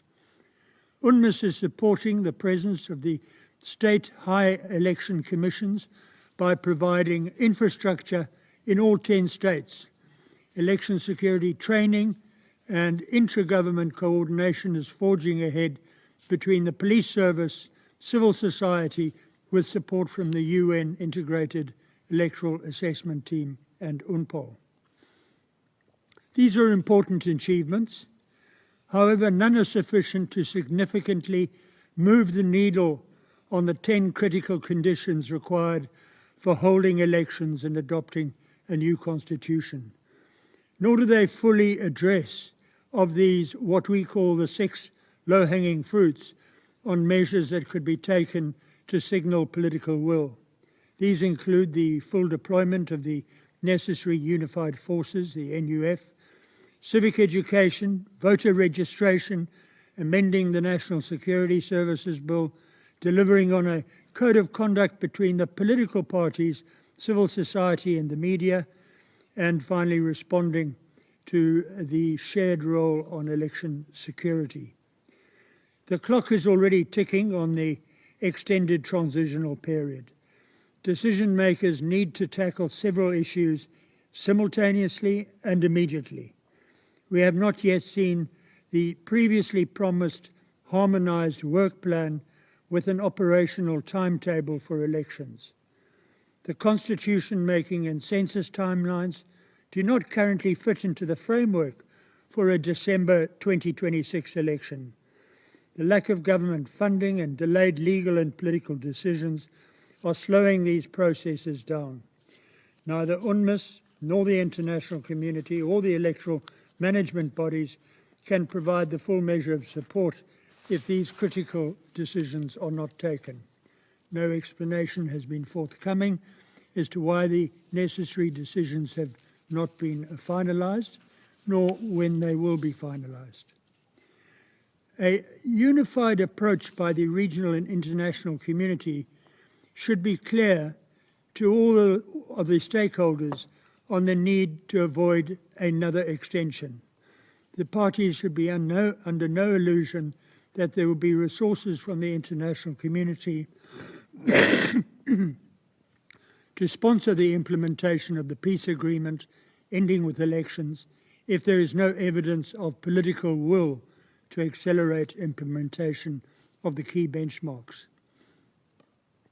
In this regard, I do acknowledge the recent solidarity visit to Juba of the African Union Ad Hoc High-Level Committee for South Sudan, known as the C5, and welcome the C5's intent to convene a meeting on the margins of the AU summit at the heads of a government level, in part to rally the parties around the need for effective implementation of the preparations for elections.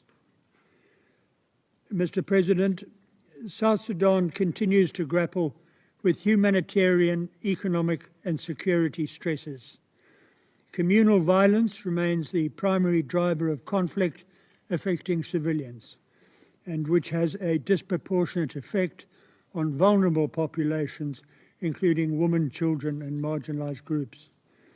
Recent incidents demonstrate the need to implement the transitional security arrangements, including clashes between the major forces in Tambura and Negero, Western Equatoria, which themselves classify as a violation of the ceasefire.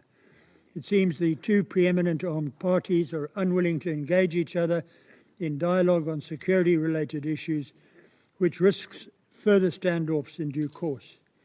I call upon the military leadership of the SSPDF and SPLM-AIO to come to mutually agreeable terms on dismantling illegal checkpoints. UNMISS continues to implement our protection of civilians mandate through an integrated approach focusing on high-risk areas. Our deployment strategy balances the requirements for mobility with static presence in conflict hotspots. We've launched a new initiative to deter conflict-related sexual violence, working with communities on early warning and patrolling. Here I acknowledge the important role of our troop and police contributing countries in carrying out our mandate. Our latest perception survey shows that South Sudanese continue to value UNMISS's presence and impact. However, we note a softening of overall support from 95% to 74%. This aligns with a reported spike in security concerns, declining optimism in the peace process, concerns about barriers to elections, and repression if people do not feel free enough to express their opinions. Meanwhile, the toxic effect of the Sudan conflict are spilling over into South Sudan, as witnessed by the unrest in Juba and beyond following the reported killing or execution of South Sudanese in Wad Madani. I acknowledge the South Sudanese government for its swift response in providing safety for Sudanese nationals seeking refuge from potential retaliatory attacks. Notwithstanding limited reports of looting by some security officials, it did demonstrate this government's capacity to protect civilians when necessary. South Sudan has been a haven for people fleeing the Sudan conflict since April 2023, with refugees and returnee arrivals passing the 1 million mark in the period under review. They join around 9.3 million people already in need of some form of humanitarian assistance, with conflict, climate and economic crisis keeping too many people on the very edge of survival. The recent unrest also reflects public frustration over the economic crisis.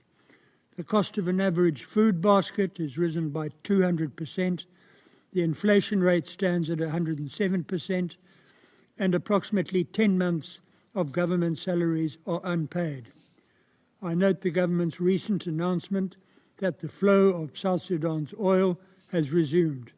We hope that this will lead to the availability of resources for social services and the overall transitional process, but note that this had not been the case prior to the disruption of the oil flows in 2024. Cholera was exacerbated by the 2024 floods and has resulted in over 23,000 reported cases. While treatment, water and sanitation campaigns and vaccinations have contained the cholera outspread in several locations, the disease continues to spread, particularly in hard-to-reach regions. The 2025 Humanitarian Needs and Response Plan aims to reach 5.4 million people with life-saving assistance and protection. The plan was jointly launched with the Minister of Humanitarian Affairs and Disaster Management and seeks funding of 1.7 billion. Resource mobilization remains critical in 2025. Mr. President, I must report that UNMISS has received a request from government for the mission to vacate part of its headquarters. This request... Noma ngosilehle sibonga kakhulu ukuthi nihleli nathi ehlelweni kusile breakfast show lomuhla kungilesine sithemba ukuthi lusuku litaba netibusiso liphindze lube luhle kakhulu. Nisale kahle.